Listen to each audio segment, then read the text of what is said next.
If you want to make an impression at a Christmas party, skip the expensive clothing, don't worry about fancy jewelry, just make homemade marshmallows and take them. You are guaranteed to be the talk of the holiday party. They're super simple to make and very impressive. I'm going to show you how to do it. Alright, so here's what you'll need to make homemade marshmallows. 3 envelopes of unflavored gelatin, 2/3 cup of corn syrup, and if you spray the inside of the measuring cup with some cooking spray before you put the corn syrup in, it'll make it much easier to get out. 1/2 cup of water, 2 cups of granulated sugar, about 1/4 teaspoon of salt, some vanilla extract, and then in this case, since we're making peppermint marshmallows, you'll want some peppermint extract and some red food coloring so you can make them look nice and red striped like a peppermint. Alright, so you've got your ingredients ready. Now you want to prepare your pan. If you've got one, I would recommend using the silicone baking pans. I don't like them for much. They're too flimsy for cakes, but they're perfect for marshmallows because they're super easy to push the marshmallows out when they're done. So take a silicone pan if you have one, and if not, a metal pan will work fine too. And just coat it lightly with the coated cooking spray. Make sure you get the corners and all the sides. Alright, so the first step is to put your 1/2 cup water inside a bowl and then sprinkle all 3 packets of gelatin on top to let it dissolve.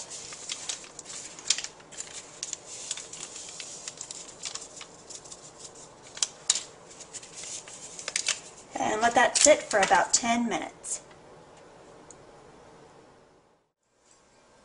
The next step is to add the corn syrup. We're going to grab a spatula and scrape that out.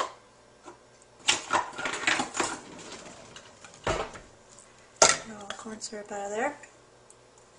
Get the corn syrup, add the water, and then your sugar. And bring this mixture to a boil.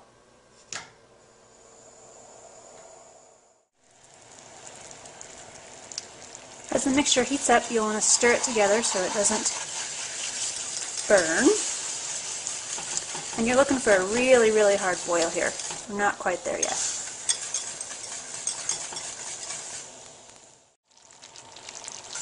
Alright, so now we're at a rolling boil. This whole pan is boiling really hard, and you're going to want to cook it like this, boiling this hard for about a minute.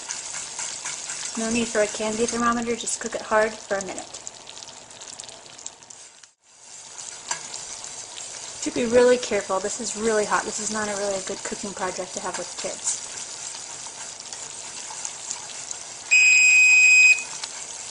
Alright, so our time's up. We're going to pour this into the gelatin mixture now, and again, please be really careful. This is a super duper hot mixture.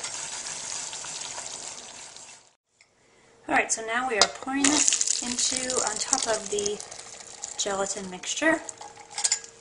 And we're going to add in the salt. And then you're going to whip this for about 12 minutes. It's a long time to be whipping, and if you have a stand mixer, your job will be so much easier.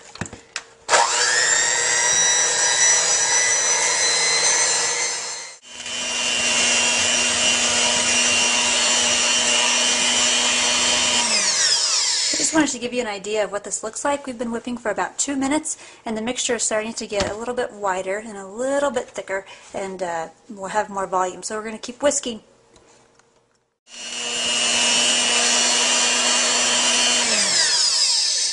Alright, so now I've been whipping for about 5 minutes, and you can definitely start to see that this could someday maybe make marshmallows. We're not there yet, but it is starting to get there.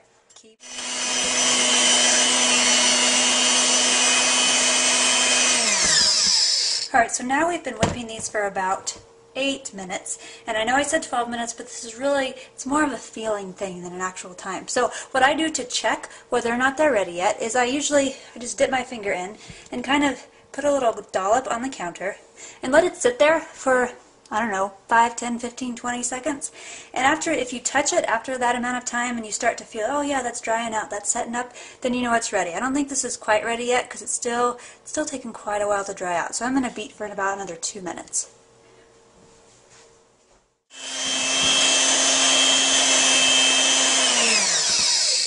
Alright, so now we've been beating for just over about 10 minutes, and I think it's about ready. So what we're going to do is we're going to splash in about a tablespoon of vanilla extract.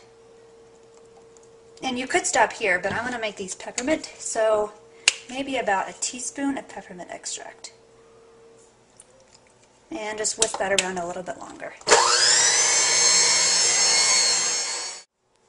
Alright, so now it's all whipped up. We've added the vanilla and the peppermint extract, and we're going to start pouring it into the pan. Now, I would recommend greasing a spatula, just spraying it real lightly with non-stick cooking spray before you start to do this. Just pour it in, and we're going to do the red stripe here after we pour in about half of it. So pour in half of it, and then take your food coloring and put just a few drops here and there, and then swirl it around. Think candy cane swirls. Get it all the way around. You're not going to have another chance to go back and do this.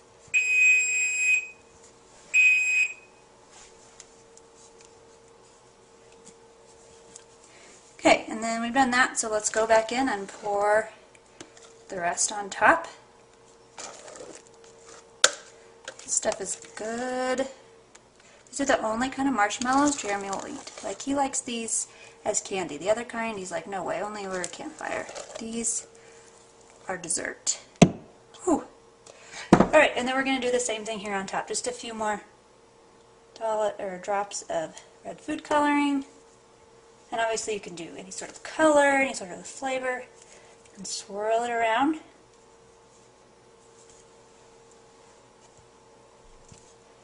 Swirl all the way around. Alright, that is it. Now we are going to let these set for a few hours at least. When they get firm on top, then we're going to cut them up. We'll dust them with powdered sugar and cornstarch, and then we will cut them up. But for now, you need to let them sit and firm up. Alright, so our marshmallows have been firming up for probably about 4 hours now, and as you can see, they're very firm, and they're definitely have taken the shape. They firmed up here. And so all we need to do now is to cut them into cubes and coat them in some powdered sugar and cornstarch, and they're ready to eat. So before, I recommend using a pair of kitchen scissors to cut. It's way easier than using a knife. So before you start cutting, you'll want to dip your kitchen scissors into this cornstarch powdered sugar mixture to kind of keep it, coat them, and to kind of keep them from sticking to the stickiness of the marshmallow. And I'm going to start cutting them.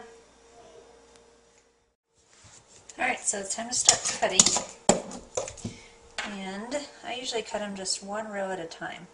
Just going to cut them all the way across like this. And they are sticky, but we're going to coat them so they won't stick this bad after we coat them. So you're going to cut across like that. You're going to keep dredging your scissors in that flour mixture.